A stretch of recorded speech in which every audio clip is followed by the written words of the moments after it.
G'day, welcome back to my Swan Diary.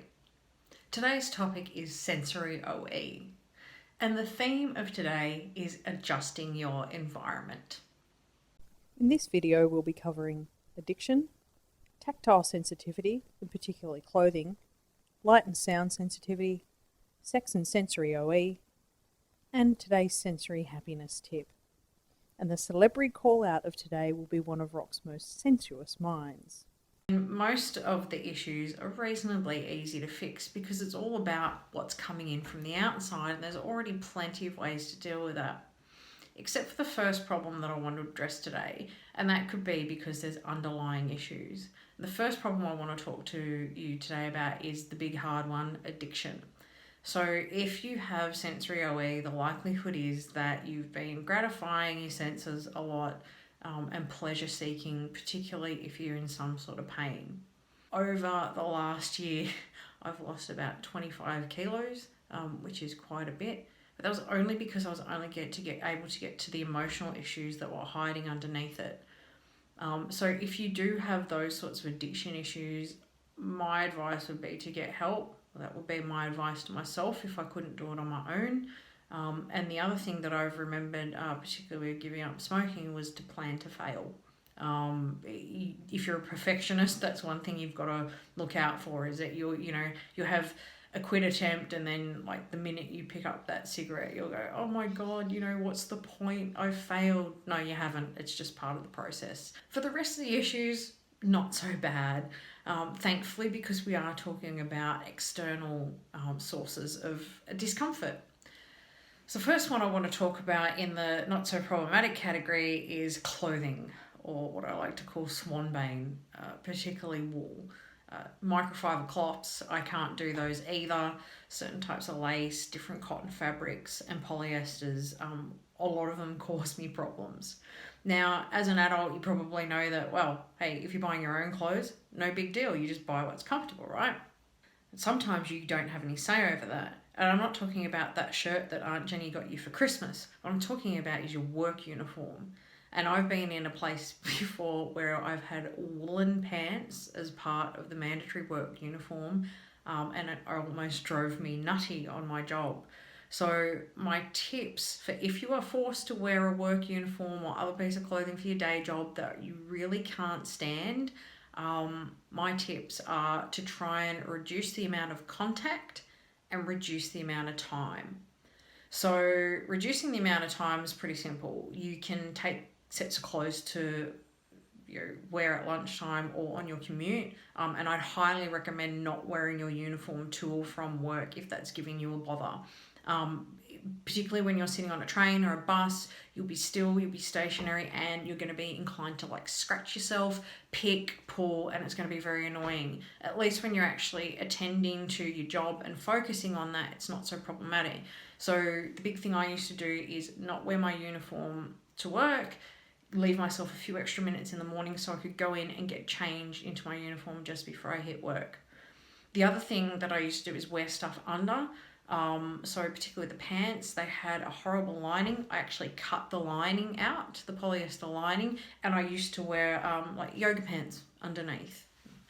So that was my way of handling that sort of thing. It was a bit warm, sometimes a bit uncomfortable, but nowhere near as uncomfortable as a lining that was in there or the feel of the wool against my skin.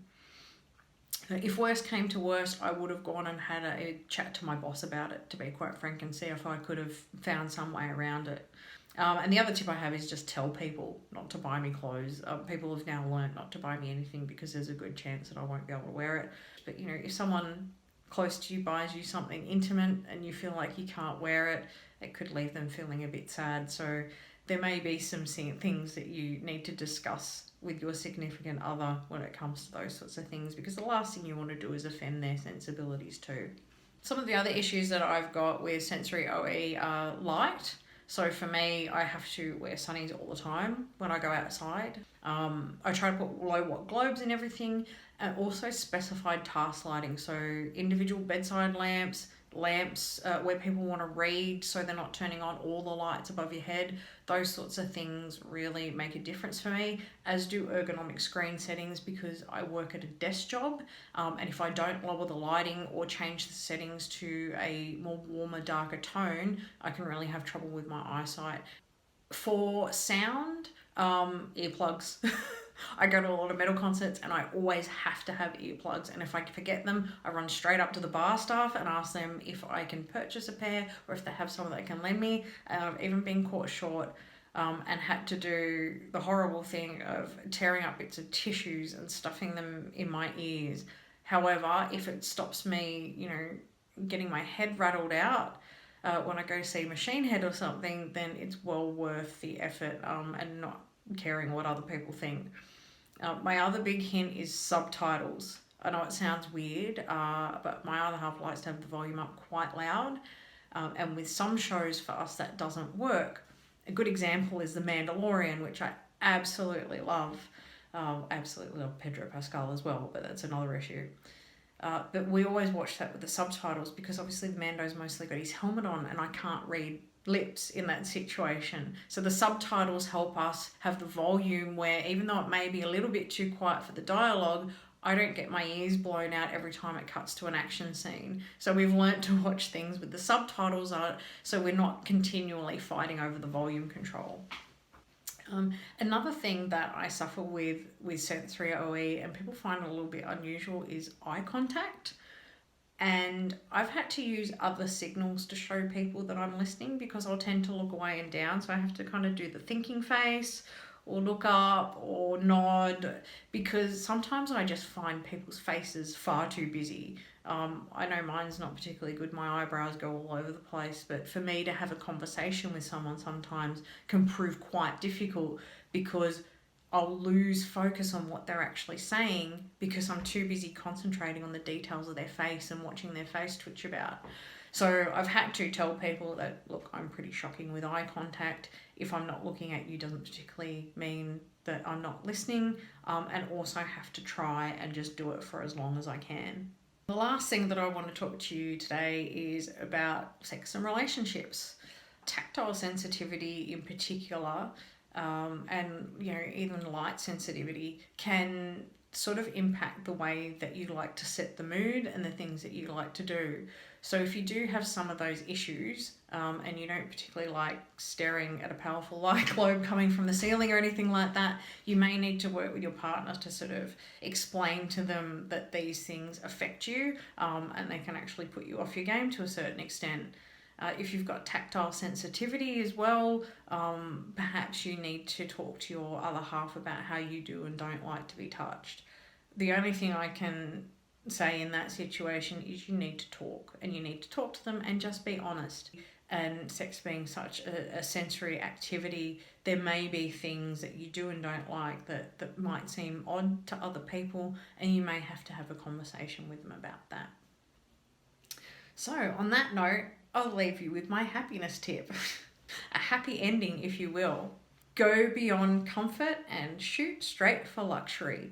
If you're going to go chucking out your old scratchy wool blankets, go and spend a little bit of money if you can afford it, and go and buy some really nice ones that you actually love to touch. Find out what fabrics actually work for you insofar as shirts and blankets and furnishings, and really lean on those, and don't be shy about playing to what you do like.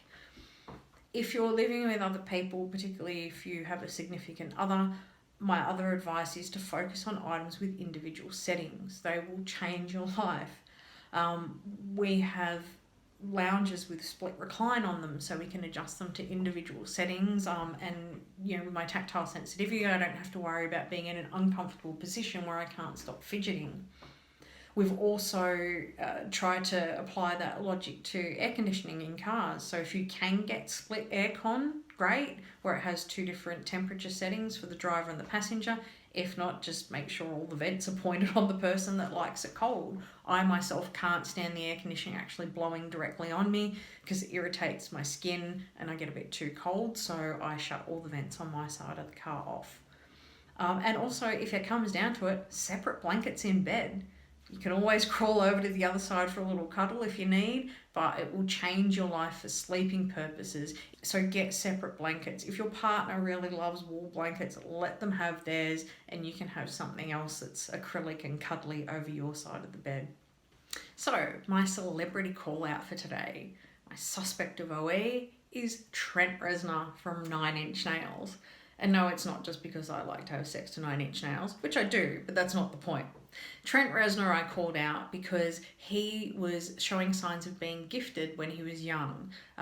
Where he was raised, he was described as being clearly musically gifted. He also had a talent for drama, and apparently won an award in school for playing Judas in Jesus Christ Superstar. So he's clearly been always artistic, intelligent, imaginative, and very emotional as well. Particularly when he was doing Downward Spiral, I believe that record was very hard for them to record. Trent started suffering through his own addiction battles, and saying that it was one of the hardest things to do to make that record, to spill his soul out that way. People have sort of commented that 9 Inch Nails is a bit of theatrics along the line of Alice Cooper. But other people close to Trent have sort of said, no, it's not theatrics, it's really genuine pain in his presentation. So that leads me to believe that maybe he's got a bit of emotional OE as well. Thankfully, Trent has dealt with his demons, and he's in a much better place now, which is great because his true creativity and intellect has bloomed out into all sorts of endeavours, including writing music for movies. So my call out for today, for being completely soulful, for singing about sex and sensuality in a way that's undeniably coming from someone who has a full grasp of all sorts of sensitivities and who's very emotional, for being so creative and intellectually and emotionally driven. Trent, I'm calling you out, and this episode is definitely for you, my dear. And on that note, please remember, I am not an expert.